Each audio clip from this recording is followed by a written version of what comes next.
Cambiando un poco el tema, una de las implicaciones más serias, más fuertes que tiene la Iglesia es la educación. Cuando iniciaba este programa usted nos comentaba sobre el hecho de que una de sus labores, de sus partes como espíritu es la libertad. Solo con educación el hombre alcanza la libertad total, que es la espiritual, moral y mental. ¿Qué tan fuerte es la implicación de la Iglesia en esto? Ahora, históricamente la educación es otra de los campos donde se ha metido la Iglesia por las circunstancias. Digamos, aquí en nuestro país pues tenemos el hecho de la guerra cristera, luego pues también que ha sido como el campo de preocupación más fuerte por la ausencia de elementos que puedan dar una educación sólida. Y sí, lo que dices, pues la libertad, ¿no? Pero aquí hablamos de una libertad integral. Si vemos que hay muchos colegios de monjitas, si vemos que hay muchos colegios de religiosos, pues esa educación creo que está llamada a ser muy diferente de cualquier otro tipo de educación.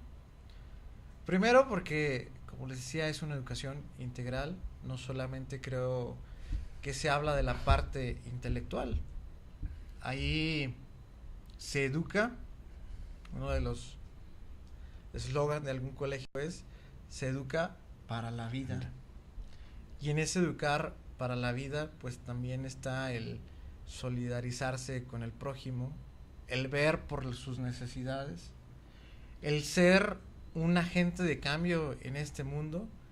Y sobre todo creo que esta educación tiene muy clara la idea del despertar la conciencia. O sea, es promover los verdaderos valores. Hombre, no es promover los verdaderos valores, es promover los valores del Evangelio. Okay. Y en esa parte, allí es donde entra la misión de esta educación. Pero la conciencia genera algo muy peligroso para los estados actuales que se llama libertad de pensamiento. Y esto es muy, muy peligroso. Hombre, yo no lo veo peligroso, ¿no? Yo lo veo como una riqueza es genial, en la que, pero es lo que menos quieren. En la que todos pensemos, en la que todos seamos propositivos, en la que todos generemos un pensamiento y ciertas acciones que cambien este mundo. Si alguien te prohíbe a ti pensar, es porque ese alguien quiere pensar por ti. Así es. Y desde ahí, pues la misión que tenemos es que cada uno piense por sí mismo. Podrá equivocarse, podrá acertar, pero esa riqueza, esa experiencia de yo sentirme dueño de mí mismo, de yo sentirme factor de cambio, nadie me la puede quitar. Y así es como podemos encontrar como esa plenitud humana a la que estamos llamados. Todo esto va porque hace una semana comentaba yo que la educación actual, la educación promovida por los estados en general en el mundo, produce masas, no personas, masa, que es otra cosa, porque no tiene una serie de valores que lo llevan a la libertad de pensamiento. ¿Qué tanto está implicado en luchar por esto la Iglesia actual? En volverle esa dignidad del pensamiento al ser humano. Hombre, yo creo que ahí en esa parte, pues, es lo primordial de la Iglesia. El mensaje del Evangelio no es algo para crear masas, sino es algo para crear seres personas. Humanos. Y como tal, pues reconocer la dignidad, reconocer los dones que cada uno tiene, pero sobre todo vivir esa libertad que es la libertad de los hijos de Dios, donde nos reconozcamos como hermanos, donde seamos capaces de darnos la mano y donde al final pues busquemos transformar este mundo. primero denunciando aquello que vemos que nos hace daño y luego también con nuestras obras hacer algo, porque ojo, podemos pensar, pero si ese pensamiento no se traduce en acciones, ya caminamos. de poco sirvió.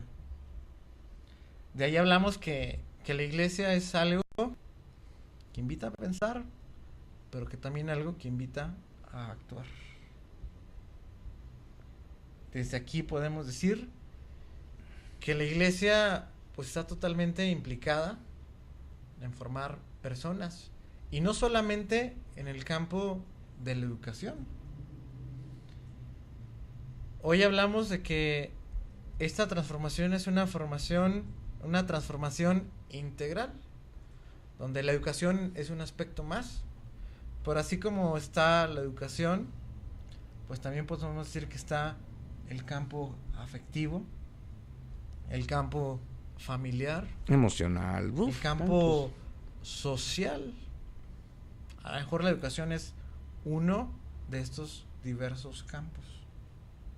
Pero en todos está aceptando su responsabilidad o queriendo tomar esa responsabilidad la iglesia.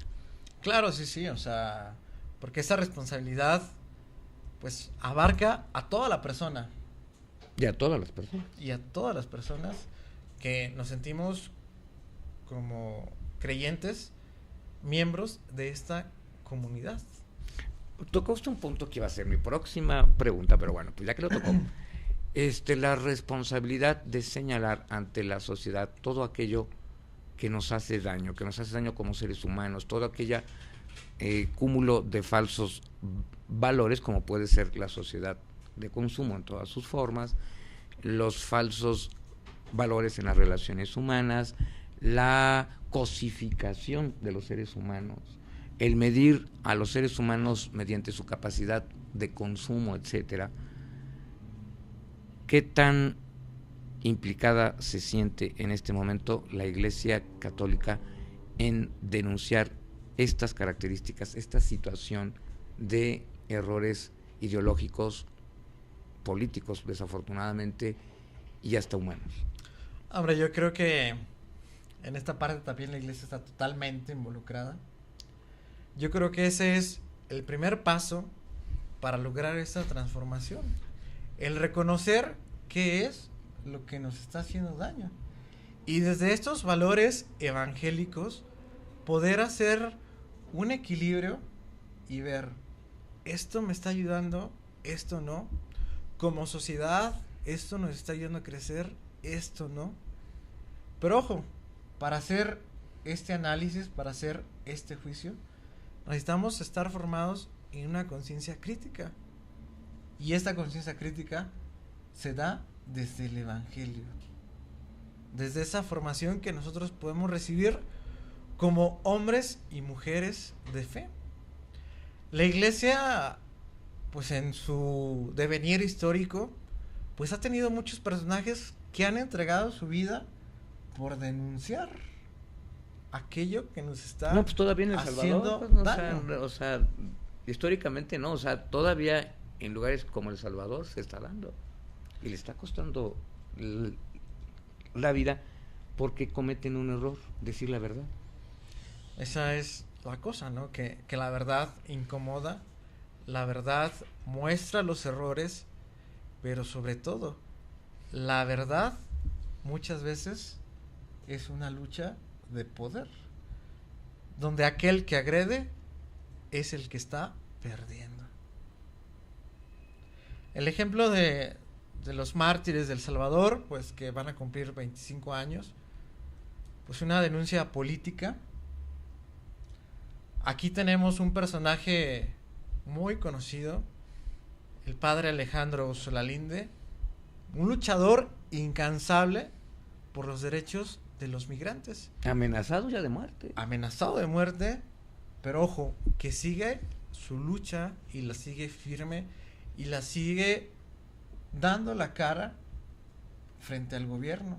Ojo, no por él, no por la iglesia, sino por los migrantes.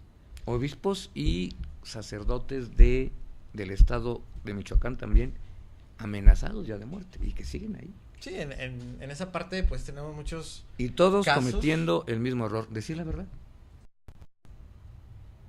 Es que esa es la, o sea, la, esto la es grave. parte, ¿no? La iglesia, si no es profética, si no denuncia, ha perdido parte de su misión. Y ojo, esa misión, como les decía, no es una misión de nosotros. Es la misión que hemos recibido de Dios para poder vivir como humanidad libres. Una misión, aunque cueste la vida. Exacto. Es una pregunta El fuerte. Evangelio nos lo dice muy claramente. El que pierde su vida por mí, la ganará. Y de eso, pues nuestra iglesia está Plagada. llena de casos. Pero regresamos en un minuto con la última sección y un cuestionamiento que es muy interesante.